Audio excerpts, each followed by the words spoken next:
Быйыл язын Нурлат кырларында 258 трактор эшләячәк. Чәчү эшләрен 16 комплекс башкарачак.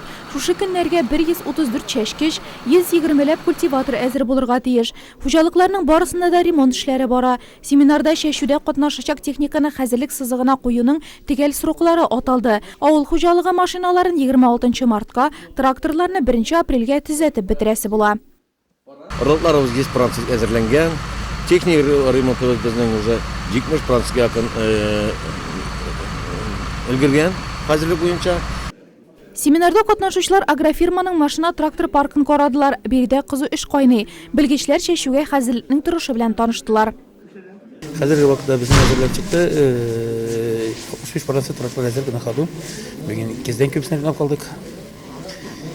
Комплекслар әзер, чәчүләр тамырдан кететелгән, удавление кететелгән тамырдан кететелгән агрегат уже әзер хәзер сызылар, балар барсы корневая подкормка була инде. Хәзерге вакытта катукларын үзендә.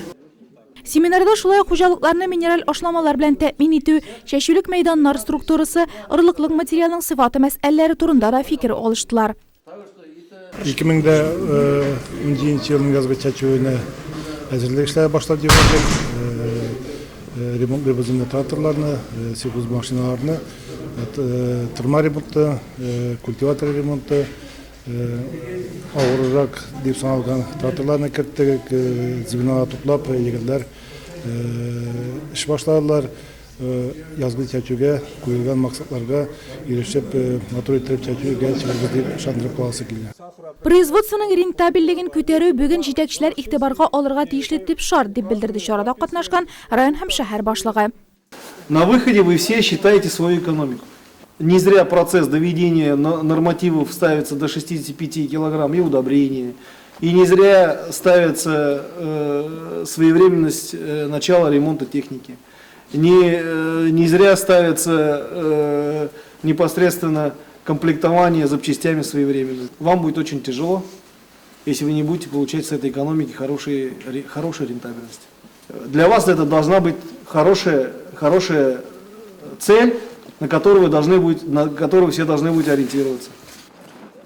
Шул ук көнне семинар киңәшмәдә катнашучылар хуҗалыкның кизләү бүлекчәсендә дә булдылар. Район хуҗалыгында малларның баш саны хәрәкәте, терлекчелек продукциясе җитештерү сүз нигездә шул хакта барды.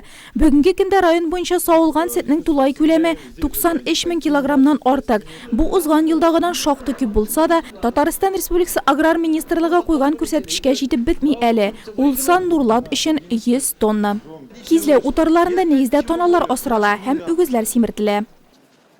Иң беренчесендә безнең куелган технологияны алып барырга кирәк. Ул технологиядан әгәр без әз генә усатай булсак, уже безнең результатка бәрәү, уже анда күренә. Һәм шуның өчен без иң беренче рационны, условия содержания алып барырга кирәк.